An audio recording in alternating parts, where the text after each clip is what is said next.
Hello दोस्तों, क्या आप लोग जानते हैं मरते वक्त रावण ने लक्ष्मण को बताए थे जीवन के 3 बड़े रहस्य।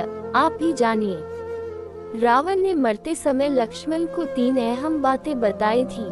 शुभ काम जितनी जल्दी हो सके उसे करना चाहिए, वहीं अशुभ कामों को जितना हो सके टालना चाहिए। शत्रु और रोग को कभी छोटा नहीं समझना चाहिए। छोटे से छोटा शत्रु भी जीवन के लिए घातक हो सकता है। रावण ने राम, लक्ष्मण और वानर सेना को तुच्छ समझा था, जिसकी वजह से उसकी मृत्यु हुई। अपने जीवन के राजों को किसी को नहीं बताना चाहिए। रावण ने अपनी मृत्यु का राज अपने भाई विभीषण को बता दिया था, जिसकी वजह से विभीषण ने ये राज भगवान राम को बता दिया और युद्ध में भगवान राम ने रावण को मार डाला।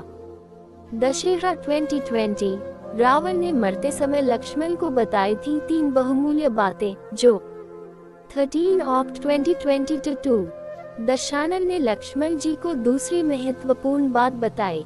उसने कहा कि अपने जीवन के किसी भी गोपनीय बात या राज को किसी अन्य व्यक्ति के समक्ष प्रकट न होने दें। ये गलती उसने की है। उसकी मृत्यु का राज विभीषण को पता था।